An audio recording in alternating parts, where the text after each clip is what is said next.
জাহান্নাম কোথাও প্রস্তুত আছে মাটির নিচে, যা আল্লাহ রসুলকে দেখানো হয়েছে। সম্মানিত দিনী ভাই বোন, জাহান্নাম কথা বলতে পারে, অবাক। আল্লাহ তাআলা বলেন, ইয়াওমা নাকুলু লিজাহান্নাম হালিম তালাতি ফাতাকুলু হাল মিন মাজিদ। বিচারের মাঠে আল্লাহ তাআলা জাহান্নামকে বলবেন, জাহান তুমি কি পূর্ণ? তখন জাহান্নাম বলবে, আর কি কিছু আছে? এই দেখেন, আল্লাহ বলবেন জাহান্নামকে যে জাহান্নাম তুমি কি পূর্ণ? তখন জাহান্নাম কি বলবে?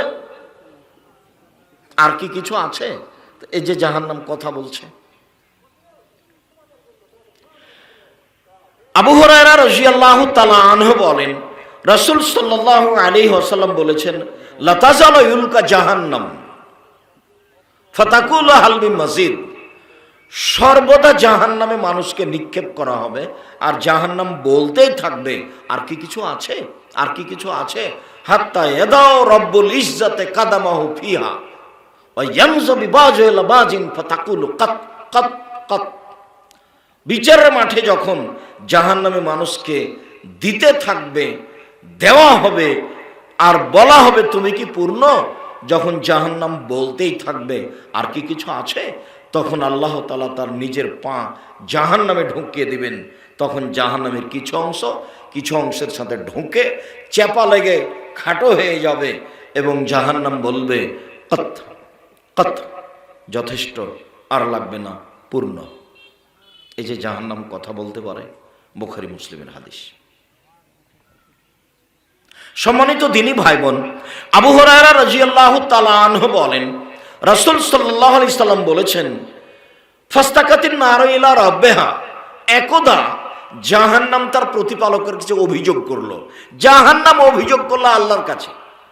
ফাস্তাকাতিন নারু ইলা রাব্বিহা, জাহান্নাম তার প্রতিপালকের কাছে অভিযোগ করলো, মানে জাহান্নাম কথা বলতে পারে। অভিযোগে বলল, রব্বি এহকুলো বাজি বাজান, প্রতিপালক আমার কিছু অংশকে ধরে খাই। এদিকের আগুন ঝাপটা মেরে ওদিকের আগুনকে ধরে খাই, এদিকের আগুন ঝাপটা মেরে এদিকের আগুনকে ধরে খাই।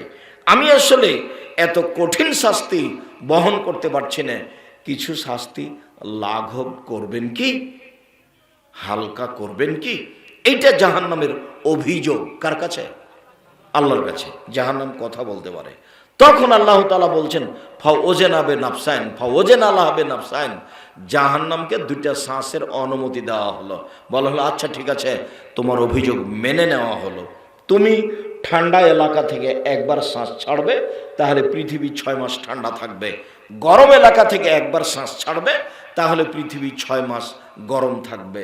ঠান্ডা জাহান্নামের যেখান থেকে যেভাবে যেমন পৌঁছবে, ঠান্ডা তেমন সে এলাকায় বেশি হবে। তাই দার্জিলিংয়ে বেশি ঠান্ডা। ওরকমই পৃথিবীর অবস্থা। লন্ডন সফরে গিয়ে যখন ডান্ডিতে গেলাম, তখন দেখলাম মানে বরফ তার চেয়ে আরো কোনো দেশে আরো বেশি আছে, যেটা আপনারা জানেন। সম্মানিত দিনী ভাই বোন, আরেকটা অর্থ হতে পারে, জাহান্নাম যখন শ্বাস নিবে তখন পৃথিবী 6 মাস ঠান্ডা থাকবে। জাহান্নাম যখন শ্বাস ছাড়বে তখন পৃথিবী 6 মাস গরম থাকবে। বলছিলাম জাহান্নাম কথা বলতে পারে। আনাস রাদিয়াল্লাহু তাআলা আনহু বলেন, রাসূল সাল্লাল্লাহু আলাইহি সাল্লাম বলেছেন, তাহাজ্জাতিল জান্নাত ওয়ান নার। বিচার মাঠে জাহান্নাম এবং জান্নাত আল্লাহর সামনে ঝগড়া লাগিয়ে দিবে। তুমুল ঝগড়া, জাহান্নাম এবং জান্নাত আল্লাহর সামনে।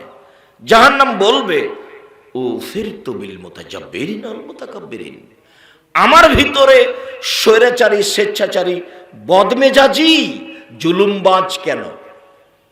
যারা সমাজে জুলুম করেছে, জোর করে মানুষকে জেল হাজতে দিয়েছে, জোর করে জমি দখল করেছে, এক জমি 7 বার বিক্রি করেছে, যারা জুলুমবাজ, যারা সমাজে লুপ্তরাজ করে চলেছে, যারা দাঙ্গাবাজ, যারা বদমেজাজি, যারা স্বৈরাচারী, যারা স্বেচ্ছাচারী, তারাকে জাহান্নামে দেওয়া হবে। তখন জাহান্নাম চিৎকার করে আল্লাহকে বলবে, এরা কেন আমার ভিতরে? তখন এবার আল্লাহ উত্তর দিচ্ছেন। চিৎকার করছে কে? জাহান্নাম। কার সামনে? আল্লাহর সামনে। অভিযোগ করছে, এরা কেন আমার ভিতরে? তখন আল্লাহ বলছেন, জাহান্নাম ইন্নামা আনতি গজাবি। জাহান্নাম তুমি আমার রাগ, তুমি আমার গজব, তুমি আমার রাগ, তুমি আমার ক্রোধ। ওয়াদ্দেব বেকমানা শাওমিনে বাদী, তোমাকে দিয়ে আমি শাস্তি দিব আমার বান্দার যাকে ইচ্ছে। তুমি আমার রাগ। জাহান্নাম বলছে যে এরা আমার ভিতরে কেন? তা আল্লাহ বলছেন যে তোমাকে দিয়েই তো ওদের শাস্তি দিব, এই জন্য ওরাকে তোমার ভিতরে দিয়েছি। তো জান্নাত বলবে আমার ভিতরে এত দুর্বল অসহায় মানুষ কেন? জান্নাত হইচই করে বলছে আল্লাহর সামনে, আমার ভিতরে এত সাধারণ অসহায় মানুষ কেন? তখন আল্লাহ বলছেন ইন্নামা আনতি রাহমাতি, জান্নাত তুমি আমার দয়া, জান্নাত তুমি আমার দয়া, তুমি আমার রহমত, তুমি আমার দয়া। আরহামু বেকেমানা শাওমিনে বাদী, আমার বান্দার যাকে ইচ্ছা তোমাকে দিয়ে দয়া করব। আমি যখন কোনো বান্দার উপরে দয়া করতে চাইব তখন কার মাধ্যমে দয়া করব? তোমার মাধ্যমে। জান্নাত তোমার মাধ্যমে। জান্নাত তুমি আমার দয়া, জাহান্নাম তুমি আমার রাগ, তুমি আমার ক্রোধ। যার উপরে আমি রাগ করে আছি তাকে তোমাকে দেব। এই জন্য স্বৈরাচারী, স্বেচ্ছাচারী, বদমেজাজি, অহংকারী, জুলুমবাজ, লুপ্তরাজ তোমার ভিতরে আছে, আর সাধারণ অসহায় মানুষ জান্নাতে আছে। জাহান্নাম কথা বলতে পারে। সম্মানিত দিনী ভাই বোন, জাহান্নামের খড়ি হবে মানুষ ও পাথর। মহান আল্লাহ বলেন অকুদহান নাস অলে হেজার, জাহান্নামের খড়ি হবে মানুষ এবং জাহান্নামের খড়ি হবে পাথর। মানুষ তো নয় পাপ করেছে জাহান্নামে যাবে, পাথর কি করলো? এক ধরনের পাথর আছে তা দিয়ে জাহান্নামকে ক্ষিপ্ত করা হবে, সে খুব জোরে জ্বলে, ক্ষিপ্ত করা হবে। আর একটা অর্থ হলো এই যে মানুষ যারা মাটি পাথর দিয়ে মূর্তি বানাচ্ছে, এই মূর্তিগুলিকে জাহান্নামে দেওয়া হবে, দিয়ে আল্লাহ অপমান করে বলবেন যে তোর নেতাকে তো তোকে তো জাহান্নামে দিয়েছি, তোর নেতাকে দিয়েছি, যার তুই মূর্তি বানিয়েছিলি, ঠেকা দেখি। সব মূর্তিগুলিকে জাহান্নামে দেওয়া হবে। তাই হলো জাহান্নামের খড়ি হলো মানুষ ও পাথর। জাহান্নামীদেরকে বেঁধে জাহান্নামে নিয়ে যাওয়া হবে। আল্লাহ তাআলা বলেন খুযুহু ফাগুল্লুহু সুমাল জাহিমা সাল্লুহু, এদের ধরো, এদের শেকলবন্দি করো, এদের টেনে হেঁচড়ে জাহান্নামে নিয়ে যাও। জাহান্নামে নিয়ে যাওয়া অবস্থাটা স্বাভাবিক হবে না, পিছনে হাত বেঁধে নিয়ে যাওয়া হবে। বিচারের মাঠে কেউ পালাতে পারবে না। হাত বাঁধা হবে কেন? অপমান করার জন্য। মূলত এটাই। রংপুর গাইবান্ধা পলাশবাড়ির মুজিবুর বিএসসি বলেছিলেন আমি জেলে যেতে এমনিতে রাজি আছি, আমার হাতে হাত কড়া দেওয়া হবে, এইটা আমি আসলে মেনে নিতে পারি না, আমার মান-ইজ্জতের ব্যাপার, আমি এমনিতেই যাব। মানে হাতে হাত কড়া দিয়ে যেতে রাজি নয়, এটা একটা মান সম্মানের ব্যাপার। কালকে ইন্দিরা গান্ধীর হাত পিছন দিকে বাঁধা থাকবে, কেউ খুলতে পারবে না। ফেরাউনের হাত পিছন দিকে বাঁধা থাকবে, কেউ খুলতে পারবে না। যত স্বৈরাচারী জুলুমবাজ অল্প সময় বাঁচতে এসে মানুষের প্রতি অত্যাচার করছে, মানুষকে জেল হাজতে দিচ্ছে, মানুষের জমি জোর করে দখল করছে, মানুষকে অপমান অপদস্থ করছে, এদের হাত পিছনে বাঁধা থাকবে, কেউ খুলতে পারবে না। সেদিন আর দূরে নেই, সেটা মরলেই। যেটা আসার সেটা খুব তাড়াতাড়ি আসে। কিয়ামত এক রোজ আকে রহেগি, যেটা আসার সেটা আসবেই, কিয়ামত একদিন আসবেই। ছেলেটার পরীক্ষা শুনেছিলাম 20 দিন পরে। আব্বু তোমার পরীক্ষা কবে? আর 15 দিন আছে আব্বু। করতে করতে পরীক্ষা একদিন হয়ে গেছে। আমাদের ঈদ কবে? কুরবানির ঈদ আর 5 দিন, আর 7 দিন, তারপর একদিন কি হয়ে গেছে? ঈদ চলে এসেছে, হয়ে গেছে। যেটা আসার সেটা চলে আসে। মরণ একদিন চলে আসবে, কিয়ামত তার নাম, কিয়ামত একদিন চলে আসবে, কেউ ঠেকাতে পারবে না। জাহান্নামের উল্লেখযোগ্য শাস্তি হচ্ছে জাক্কুম গাছ। মহান আল্লাহ বলেন ইন্নাহা শাজারাতুন তাখরুজু ফি আসলিল জাহিম। জাক্কুম গাছ জাহান্নামের নিচে থেকে গজিয়ে বের হয়। অবাক যে পানির ভিতর থেকে ঘাস গজিয়ে বের হয়ে উপরে উঠে, যাদের বাড়ি নদীর পাশে গজে উপরে উঠে ভাসছে, অথচ পানিতে ঘাস গজার কথা নয়। ঠিক তেমনি জাহান্নামের ভিতর থেকে ঘাস গজিয়ে উঠবে গাছ, তার নাম জাক্কুম। তালুহা কান্নুর শয়াতিন, তার ফলগুলি হবে শয়তানের মাথার মতো। শয়তানের মাথার মতো। পৃথিবীর সব বিদ্বান বলছেন আল্লাহ যে বললেন জাক্কুম গাছের ফল হবে শয়তানের মাথার মতো, এটা কি? এটা আমরা বুঝলাম না। শয়তানের মাথা তো দেখিনি। সব বিদ্বান বলেছেন এর মানে হলো খারাপ। শয়তানের মাথার মতো মানে এর মানে হলো খারাপ। আবুল আলা মওদুদি রাহেমাহুল্লাহ বলেন না না, মানুষ যেমন রূপক কথা বলে ও বুঝে, আল্লাহ তেমন রূপক কথা বলেন। মানুষ যেমন রূপক কথা বলে ও বুঝে। মানুষ কি বলে কি বুঝে? মানুষ বলে ছেলেটা এত ভালো, ছেলেটা এত ভালো, মনে হচ্ছে যেন ফেরেশতা। ফেরেশতাকে তো কেউ দেখেনি, কিন্তু বলেও বুঝে। মানুষে বলে মেয়েটা এত সুন্দরী, মেয়েটা এত সুন্দরী, মনে হচ্ছে যেন পরী। কেউ তো পরীকে দেখেনি, কিন্তু বলেও বুঝে। মানুষে বলে মেয়েটা এত কুৎসিত, মেয়েটা এত কুৎসিত, মনে হচ্ছে যেন পেতনি। কেউ তো দেখেনি, কিন্তু মানুষ বলেও বুঝে। আবুল আলা মওদুদি রাহিমাহুল্লাহ বলেন মূলত আল্লাহ এখানে রূপকভাবে বলতে চেয়েছেন এটা। আমরা এটা বলি না। পৃথিবীর সব বিদ্বান যেটা বলেছেন প্রায় সেটাই বলি, সেটা হলো খারাপ। শয়তানের মাথার মতো ফল জাক্কুম গাছের মানে খারাপ। সেটা শাস্তি দেওয়ার একটা বড় মাধ্যম। ইন্নাহা শাজারাতুন তামুল আথিম, নিশ্চয়ই জাক্কুম হচ্ছে অপরাধীদের খাদ্য, যেটা মানুষের ক্ষুধা নিবারণ করবে না। জাহান্নামে গিয়ে 40 বছর খেতে যাওয়ার পরে তাকে যে খাদ্যটা দেওয়া হবে সেটা কাঁটাযুক্ত জাক্কুম গাছ। সেটা গলায় আটকে যাবে, নিচেও যাবে না, বেরও হবে না। তারপর পানি চাইতেই থাকবে।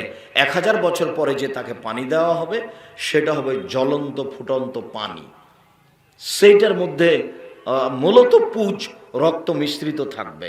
জ্বলন্ত ফুটন্ত পানি যেমন সেটা মুখের কাছে নিয়ে আসবে, তেমনি আপনার নিচের ঠোঁটটা নিচে চলে যাবে, উপরের ঠোঁটটা উপরে চলে যাবে। এই কথাটা আল্লাহ বলছেন ফাসুকুম আন হামিমা ফাকাতামাহুম, এদেরকে পান করানো হবে জ্বলন্ত ফুটন্ত পানি। মুখে দেওয়ার সাথে সাথে সব গোস্ত নাড়ি ভুঁড়ি সব ঝরে পড়ে যাবে, শুধু হাড় হাড্ডি থাকবে। আল্লাহুম্মা ইন্নী আউযু বিকা মিন আযাবি জাহান্নাম ওয়া আউযু বিকা মিন আযাবিল কবর। আল্লাহ তোমার কাছে জাহান্নামের শাস্তি থেকে বাঁচতে চাই, তোমার কাছে কবরের শাস্তি থেকে বাঁচতে চাই। আল্লাহুম্মা ইন্নী আউযু বিকা মিন আযাবি জাহান্নাম আল্লাহুম্মা ইন্নী আউযু বিকা মিন আযাবি জাহান্নাম। সম্মানিত দিনী ভাই বোন, এটাই হলো জাহান্নামে সে মরবেও না, জাহান্নামে সে বাঁচবেও না। জাহান্নামের উল্লেখযোগ্য শাস্তি হচ্ছে আগুন। ফালাম্মা নাজাজা জুলুদুহুম বাদাল্লাহুম জুলুদান গায়রাহা। যতবার চামড়া জ্বলে যাবে ততবার ঠিক করা হবে, যতবার চামড়া জ্বলে যাবে ততবার তাকে পুনরায় প্রস্তুত করা হবে। আল্লাহ তাআলা বলেন সাউরিকুম সাউদা, আগুনের পাহাড় থাকবে, তাকে উঠতে বলা হবে, নামতে বলা হবে, উঠতে বলা হবে, নামতে বলা হবে। সামর ইবনে জুনদুব রাদিয়াল্লাহু তাআলা আনহু বলেন রাসূল সাল্লাল্লাহু আলাইহি ওয়াসাল্লাম বলেছেন মিনহুম মান তাখুজুন নার ইলা কাবাইহি, কারো জাহান্নামের আগুন থাকবে টাকনু পর্যন্ত। মিনহুম মান তাখুজুন নার ইলা রুকবাতাইহি, কারো জাহান্নামের আগুন থাকবে হাঁটু পর্যন্ত। মিনহুম মান তাখুজুন নার ইলা হুজজাতিহি, কারো জাহান্নামের আগুন থাকবে কোমর পর্যন্ত, আর কারো থাকবে নাক গলা পর্যন্ত। জাহান্নামের উল্লেখযোগ্য শাস্তি হচ্ছে আগুন। জাহান্নামের উল্লেখযোগ্য শাস্তি হচ্ছে সাপ বিচ্ছু একবার দংশন করলে 40 বছর ব্যথা থাকবে। এই কথা রাসূল সাল্লাল্লাহু আলাইহি সাল্লাম বলেন। জাহান্নামের যেই মারার জন্য হাতুড় আছে তার নাম মাকামে হাম্বল, আর কবরে মারার জন্য যে হাতুড় আছে তার নাম মিতরাক। রাসূল সাল্লাল্লাহু আলাইহি সাল্লাম বলছেন কবরে মারার জন্য যে হাতুড় তার নাম মিতরাক, যেটা কাঠমিস্ত্রির হাতে থাকে। এটার ব্যাপার আল্লাহ রাসূল বলেছেন লাউ যরবা বিহা জাবালান ফাসওয়ারা তুরাবান, এই হাতুড় যেটা মিতরাক কাঠমিস্ত্রির হাতে যেটা আছে এর নাম মিতরাক, এইটা কবরে থাকবে। এইটা দিয়ে যদি মারা হয় তাহলে হিমালয়ের মতো বড় পাহাড় ধুলা হয়ে যাবে। আর ওটা হাম্বল। হাম্বল সাধারণত এখন যারা রাস্তাঘাট তৈরি করছে ওই সময়তে যখন সিমেন্ট মাটি জমা হয়ে আছে তাকে ভাঙার জন্য ব্যবহার করছে, সবাই আমরা দেখেছি। আগে হাম্বল থাকতো চাঁপাইনবাবগঞ্জের কাঠমিস্ত্রির হাতে, যারা গরুর গাড়ির জন্য চাকা বানাতো কাঠ দিয়ে, বাহির থেকে একটা কাঠ ঢোকানোর জন্য একটা বড় মজবুত হাম্বল ব্যবহার করত, যার নাম তারা বলতো হাম্বল। হাম্বল হচ্ছে মাকামে। এগুলো জাহান্নামের শাস্তি। সম্মানিত দিনী ভাই বোন, জাহান্নামের বেশিরভাগ মানুষই হবে নারী, জাহান্নামের অধিকাংশ মানুষই হবে নারী, জাহান্নামের অধিকাংশ মানুষই হবে নারী। যদিও রাসূল সাল্লাল্লাহু আলাইহি সাল্লাম একথা বলেছেন যে নারীদের জান্নাতে যাওয়া সহজ, নারীদের জান্নাতে যাওয়া যত সহজ, অন্য কোনো মানুষ তত সহজে জান্নাতে যেতে পারবে না। আল্লাহ নবী বললেন, নারী যদি 4টা কাজ করতে পারে, জান্নাতের সব দরজা খোলা। 4টা কাজ: 1 5 ওয়াক্ত সালাত, 2 রমজান মাসের রোজা সিয়াম, 3 স্বামীকে মেনে চলা, তিতা লাগলেও মিঠা লাগলেও স্বামীকে মেনে চলতে হবে, এ কথাই ঠিক। 4 জেনায় লিপ্ত হওয়া হবে না। এই 4টা কাজ যদি নারী করতে পারে, জান্নাতের সব দরজা খোলা। জান্নাত তার জন্য যাওয়া সহজ, কিন্তু জাহান্নামের অধিকাংশই মানুষই হলো নারী, এ কথা মুহাম্মদ সাল্লাল্লাহু আলাইহি ওয়াসাল্লাম বলেন। তখন মদিনার মহিলারা বলেছিল, কেন আল্লাহ নবী, কেন যাবে? তার যেটা স্বাভাবিক উত্তর আল্লাহ রাসূলের, সেটা হলো এই: ওরা স্বামীকে মানে না। তাকফুরুনা রাশিরা, স্বামীকে মানে না, এটাই উল্লেখ হয়েছে। আর যখন বলা হয়েছে জান্নাতের সব দরজা খোলা, তখন বলা হয়েছে 4টে। তার একটা কি বলেন তো? স্বামীকে মেনে চলে যারা। 1 5 ওয়াক্ত সালাত, 2 হালাল রুজি, 3 স্বামীকে মেনে চলা, 4 জেনায় লিপ্ত না হওয়া। ওই মহিলার, ওই পুরুষের সংসার সহজ সুখী হবে। আপনারা 2 জন সংসার করছেন, যখন আপনার স্ত্রী বলবে, শোনেন, আমি লবণ ভাতেই খুশি, আমার জন্য কোনো কিছু করতে হবে এর প্রস্তুতি নেই, যাহাই আনিবেন তাহাই নিব, গ্রহণ করিব, আমার পক্ষ থেকে কোনো প্রকার আপত্তি থাকিবে না। তখন সংসার সহজ হবে। 2টা কাজ করতে পাবে না। 1 প্রতিবাদ, হ্যাঁ তুমি কথা বললা কেন, তুমি আমার মাকে গালি দিলা কেন, এর নাম প্রতিবাদ। আরেকটা থাকা হবে না মহিলার, সেটা কি? অভিমান। তুমি তো এটা করলে না, তোমার কাছে চেয়েছিলাম, এই কুরবানিতে একটা শাড়ি চেয়েছিলাম, সেটা তো তুমি দিলা না, রমজানের ছুটিতে বোনের বাড়ি যেতে চেয়েছিলাম, সেটা তো তুমি দিলা না। অভিমান যদি থাকে, একটা যদি না হয় আর আরেকটা যদি হতে দেরি হয়, তাহলে ও বলবে তুমি আমার কোনোদিনই কথা মানো না, মানে শয়তান ওকে বলাচ্ছে। যার কারণে মহিলা যখন 2টা জিনিস থেকে বিরত থাকবে, একটা হলো অভিমান আর একটা হলো প্রতিবাদ, তখন সংসার সুখী হবে। সম্মানিত দিনী ভাই বোন, এই ছেলে, আমি তো কথা শেষ করতে যাচ্ছি, তুমি নিজেকে উঠে কি দেখাতে চাচ্ছ? আমার তো এখানে প্রোগ্রাম আছে, আরো কোথায় যেন আছে, ঢাকা যাওয়া আছে, আমি ক্লান্ত বেশি, এটা মনে করতে হবে। সম্মানিত দিনী ভাই বোন, জাহান্নাম থেকে বাঁচার জন্য রাসূল সাল্লাল্লাহু আলাইহি সাল্লামের নিয়মিত বলা কথা। আয়েশা রাদিয়াল্লাহু তাআলা আনহা বলেন, কোনো দিন তিনি সালাম ফিরেননি এই দোয়া না পড়ে। দোয়ায়ে মাসুরা 2 অংশের শেষ অংশ হলো, আল্লাহুম্মা ইন্নী আউযু বিকা মিন আযাবি জাহান্নাম ওয়া আউযু বিকা মিন আযাবিল কবর ওয়া আউযু বিকা মিন ফিতনাতিল মাসিহিদ দাজ্জাল ওয়া আউযু বিকা মিন ফিতনাতিল মাহি ওয়াল মামাত ওয়া আউযু বিকা মিনাল মা'সামি ওয়াল মাগরাম ওয়া আল্লাহুম্মা ইন্নী আউযু বিকা মিনাল মা'সামি ওয়াল মাগরাম। এই দোয়া জরুরিভাবে পড়ার চেষ্টা করবেন। এই দোয়া না পড়ে আল্লাহ রাসূল কোনোদিন সালাম ফিরেননি, এ কথা আয়েশা রাদিয়াল্লাহু তাআলা আনহা বলেন। সকাল সন্ধ্যায় বলবেন 3 বার করে, আল্লাহুম্মা আজরিনি মিনান নার, আল্লাহুম্মা আজরিনি মিনান নার, আল্লাহুম্মা আজরিনি মিনান নার। আল্লাহ তুমি জাহান্নাম থেকে বাঁচাও, জাহান্নাম থেকে বাঁচাও, জাহান্নাম থেকে বাঁচাও। আপনি বললে পাল্টা আবার জাহান্নাম আল্লাহকে বলবে, ওকে আমার ভিতরে দিও না, ওকে আমার ভিতরে দিও না। আপনি এটা বললে জাহান্নাম ওটা বলবে, এই কথা মুহাম্মদ সাল্লাল্লাহু আলাইহি ওয়াসাল্লাম বলেন। রাতে শোয়ার সময় বলবেন, আল্লাহুম্মা কিনি আযাবাক ইয়ামা তাবাসু ইবাদাক। আল্লাহ, যেদিন মানুষের বিচার করবে সেদিন তুমি আমাকে জাহান্নামের শাস্তি থেকে বাঁচাও।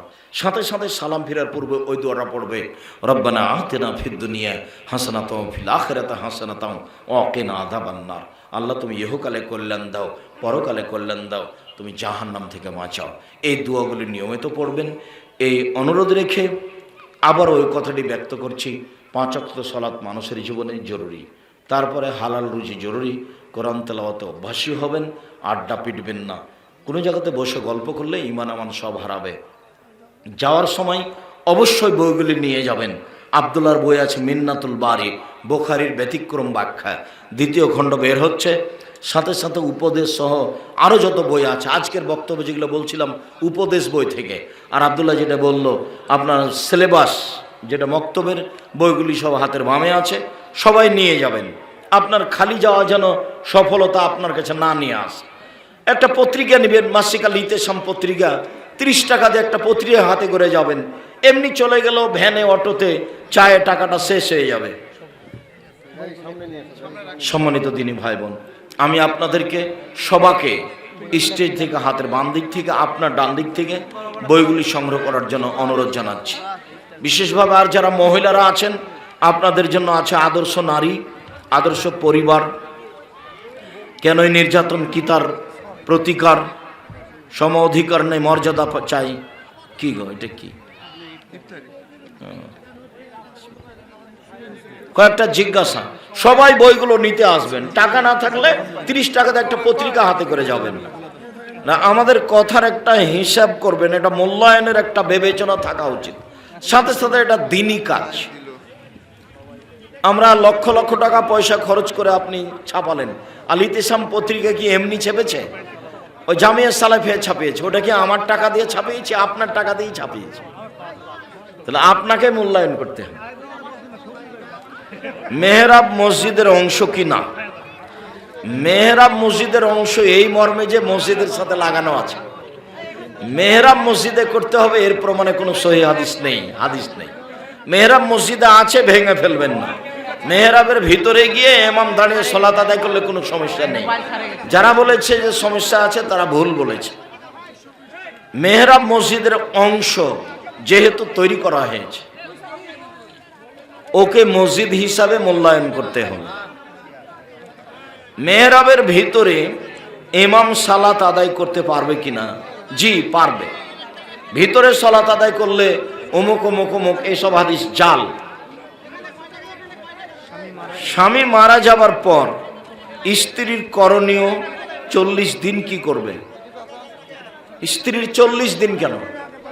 স্বামী মারা গেলে স্ত্রী 4 মাস 10 দিন কোথাও যেতে পাবে না, জরুরি দুর্ঘটনা ছাড়া বাড়ি থেকে বের হতে পাবে না। নাকফুল গয়না খুলতে হবে এ কথা নয়, নতুন কিছু পরতে পাবে না, নতুন শাড়ি নতুন গয়না কোনো কিছু পরতে পাবে না। যে অবস্থায় আছে সে অবস্থায় 4 মাস 10 দিন তাকে থাকতে হবে জরুরিভাবে। নিরুপায় হয়ে সে মেডিকেল বা ছেলের বাসায় চলে যেতে পারে যেখানে থাকা যাচ্ছে না এমন। তাছাড়া যেখানে স্বামী মারা গেছে, যেখানেও আছে সেখানেই তাকে থাকতে হবে 4 মাস 10 দিন, 40 দিন কথা নয়। না এখন নয়। ঈদের সালাতের খুতবা কয়টি? ঈদের সালাতের খুতবা একটাই, দুটা নয়। যারা জুমার সালাতের উপরে হিসাব করে বলেছে তাদের ভুল হয়েছে। ঈদগাহে মেহরাব এবং মেম্বার রাখা যাবে কি? জি না। ঈদগাহে মেহরাব মেম্বার করতে হবে এর কোনো প্রমাণ নেই, অতএব করে থাকলে ভেঙে ফেলতে হবে। সালাতের পর এবং কবরে মাটি দিবার পর সম্মিলিত মোনাজাত, সম্মিলিত মোনাজাত কথা এখনো আছে? এটা তো বিদাত। সম্মিলিত মোনাজাত পানি চাওয়া ছাড়া, ইস্তিসকা ছাড়া সব জায়গায় বেদাত। হাত তুলে দোয়া করার অনেক হাদিস আছে, 24টা স্থান উল্লেখ করা আছে। যাওয়ার সময় একটা বই আইনে রাসূল সাল্লাল্লাহু আলাইহি ওয়াসাল্লাম দোয়া অধ্যায়, বইটা নেন। আপনার জন্য লেখা হয়েছে আজ থেকে না 15, 16, 18, 20 বছর আগে। এখনো যদি দুয়ার বইটা আপনার বাড়িতে না থাকে তাহলে আমি কি করলাম? খালি ভালোবাসায় দেখালেন আমাকে মুখে। 35টা হাদিস দেওয়া আছে হাত তুলে দোয়া করার। হাত তুলে দোয়া করা ব্যক্তিগত ব্যাপার। হাত তুলে দোয়া করলে খালি হাত ফেলে দিতে লজ্জা পাই। হাত তুলে দোয়া করা একটি গুরুত্বপূর্ণ ইবাদত। হাত তুলে দোয়া করবেন অবশ্যই। হাত তুলে দোয়া করা ব্যক্তিগত ব্যাপার। রাতে উঠে করবেন, একাই করবেন, নির্জনে। প্রসব করার পরও পানি থাকা অবস্থায় ঢেলা কলুপ ব্যবহার করা জি না। পেশাব করে পানি দিয়ে পবিত্রতা অর্জন করতে হবে।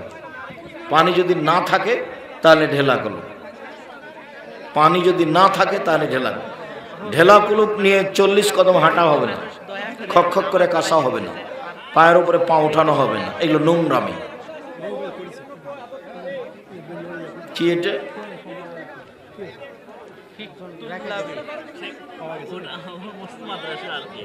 ও আচ্ছা আচ্ছা, জাযাকুমুল্লাহ খাইর, বারাকাল্লাহ।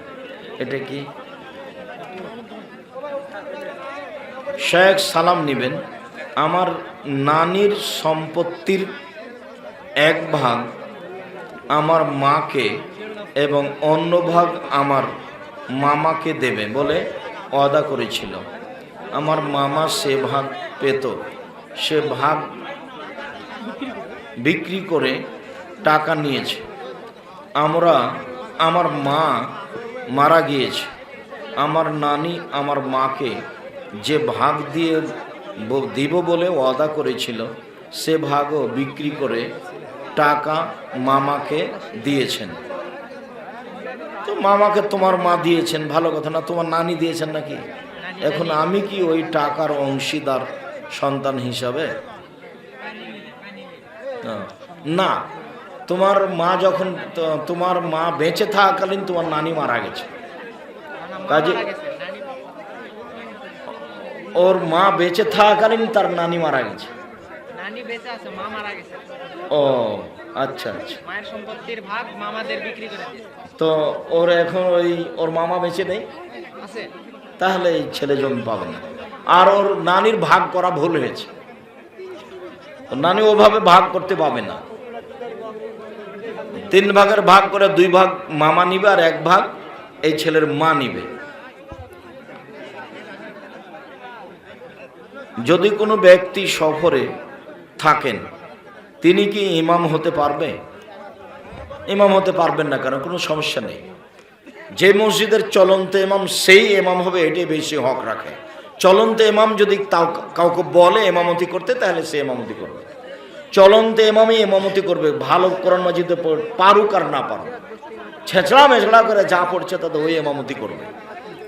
আর যদি ওই ইমাম এই লোককে বলে, তাহলে ইমাম হতে পারবে।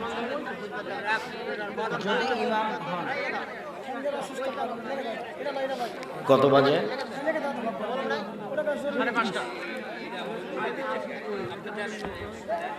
বায়াত শব্দের অর্থ কি? বায়াত শব্দের অর্থ অঙ্গীকার করা। বায়াত কি সকলের জন্য? বায়াত না নিলে কি জান্নাত পাওয়া যাবে না? বায়াত তো সরকারি ইমামের হাতে। যারা মুসলিম খলিফা সরকার হিসাবে থাকবে, তারা যদি কোনো জায়গাতে যুদ্ধের ব্যাপার করে, তাহলে সেখানে বায়াত, তাছাড়া বায়াত হবে না। দলীয়ভাবে যদি বায়াত করেন, তা আমি এক দলের প্রধান, আমার সাথে বায়াত করতে হবে। আপনি এক দলের প্রধান, তা আপনার সাথে বায়াত করতে হবে। তাহলে বায়াত করবেন কার সাথে? বায়াত কি পাগলা হয়ে গেছে নাকি? বায়াত না করলে জাহান্নামে যাবে কেন? বায়াত করলেই বিদাত হবে, ওটাতেই পরকাল হারাতে পারে। সাবধান থাকতে হবে বায়াত করা হতে। বায়াত করা, বর্তমান বায়াতে সব বিদাত। আলবানী নাসিরউদ্দিন আলবানী রাহিমাহুল্লাহ শক্ত ভাগে একে বেদাত বলেছে। দলীয়ভাবে বায়াতকে প্রসাব পায়খানা শেষে অন্য কোথাও গিয়ে পানি নিলে শরীর কি অপবিত্র হবে?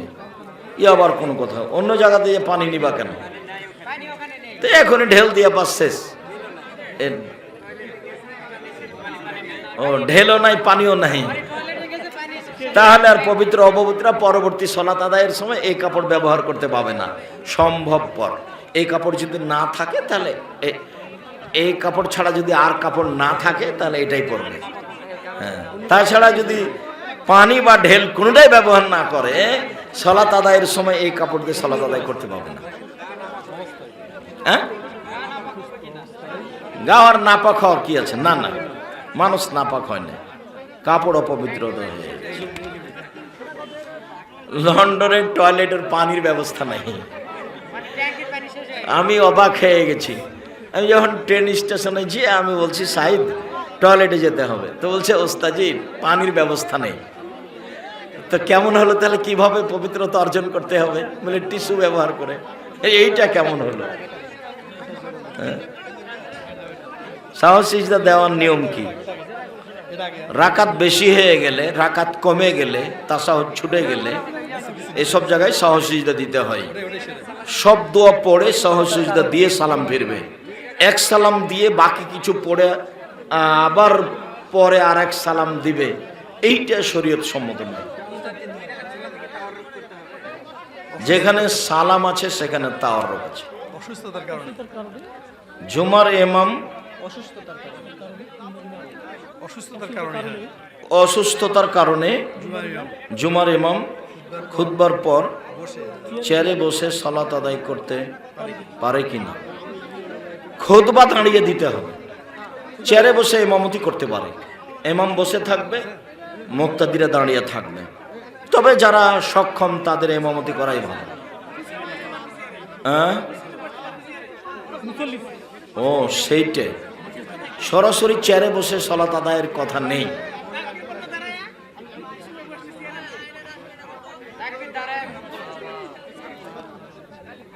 সম্ভবপর দাঁড়িয়ে সালাত আদায় করবে, না পারলে বসে স্বাভাবিক মাটিতে বসে সালাত আদায় করবে, না পারলে স্বাভাবিক বিছানায় সালাত আদায় করবে।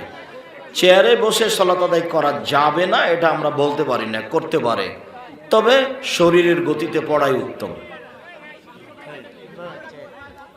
উত্তেজনা বশত মুজি বের হলে সেই পোশাকে কি নামাজ হবে? না, সেই পোশাক সেই জায়গা ধুইতে হবে যেখানে মজির লেগেছে।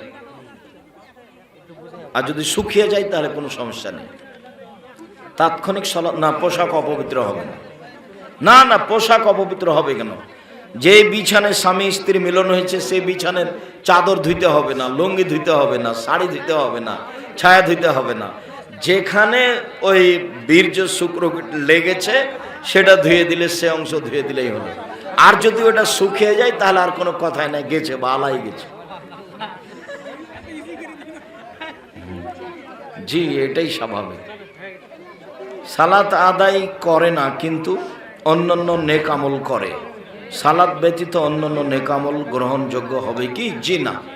একাধিক সহিহ হাদিস, সালাত না থাকলে কোনো ইবাদত কবুল হবে না। তামাক গুল ও পান খায় এমন ইমামের পিছনে নামাজ হবে? জি, এর পিছনে নামাজ হবে। এমন ইমামকে ছেড়ে দিয়ে ভালো ইমাম নিয়ে আসতে হবে। যদি পান সনিহা করে তাহলে ইমামের সালাত হবে না, মুসল্লিদের হবে। হাদিস বুখারী মুসলিম। হুজুর সালাম নেবেন, ঝুঁকিতে হস্তমৈথুন করে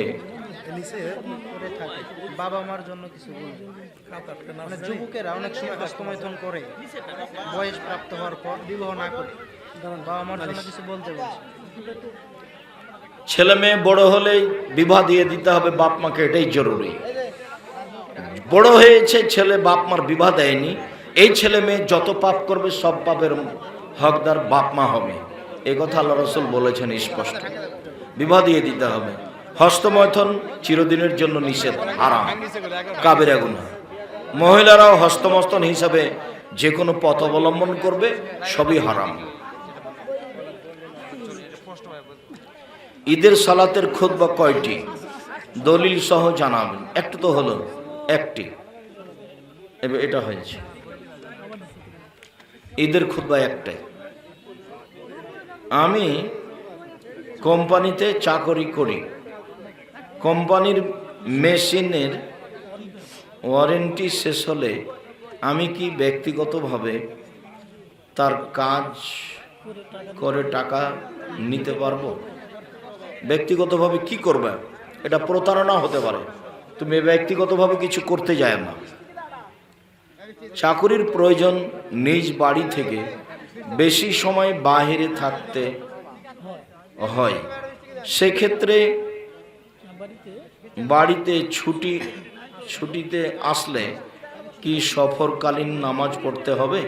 জি না, বাড়িতে আসলে পূর্ণ সালাত আদায় করতে হবে। রাস্তায় সফর পড়বে, কসর পড়বেন। সালাতওয়ালা দলিন না দলিন এটা কোনো কথা নয়। বাংলা অক্ষরে অন্তস্থ জ, আর দলিন পড়ুক জলিন পড়ে সলাতের কোনো কিছু হবে না, সলাত হয়ে যাবে। তবে বাংলা অক্ষরে তার উচ্চারণ হলো অন্তস্থ জ। দয়ের জন্য এ অক্ষর নয়, দয়ের জন্য হলো দাল, আর এটা হলো জদ অক্ষর, জদ, ওটার জন্য অন্তস্থ জ, আর নয়। ওটা তো তীব্রভাবে না করেছেন, সিজদার সময় কোনোই উঠে থাকবে। সহশিক্ষার প্রতিষ্ঠানে হাই স্কুলে চাকরি করা যাবে কি? সহশিক্ষার প্রতিষ্ঠানে কেমনে হাই স্কুলে চাকরি করবেন? মেয়েরা সামনে আছে, যুবতী মেয়েরা, আল্লাহ রহম করো, না করাই ভালো, অনেক সমস্যা। শুকরিয়া আল্লাহ, আমাদের যারা মারা গেছে তুমি তাদের কবরের শাস্তি মাফ করো। আমরা যারা অসুস্থ তুমি তাদের আরোগ্য দান করো। আমরা যারা বেঁচে আছি তুমি তাদেরকে তোমার রাসূলের পদ্ধতি অনুযায়ী চলার তৌফিক দান করো। বিশেষভাবে তোমার জাহান্নাম থেকে বাঁচার এবং জান্নাত পাওয়ার সুযোগ করে দাও। আজকের আলোচনা অনুযায়ী তুমি আমাদেরকে জাহান্নাম থেকে বাঁচাও এবং জান্নাত পাওয়ার তৌফিক দান করো। তোমার দরবারে এই জোরালো দাবি দেওয়া দোয়া রেখে আজকের আলোচনা এখানে শেষ করলাম। সুবহানাকাল্লাহুম্মা ওয়া বিহামদিকা আশহাদু আল্লা ইলাহা ইল্লা আনতা আস্তাগফিরুকা ওয়া আতুবু ইলাইক। আসসালামু আলাইকুম ওয়া রাহমাতুল্লাহ। বইগুলি কেউ ছেড়ে যাবেন না। আমার বোনেরা যারা এসেছেন, দিনী বোন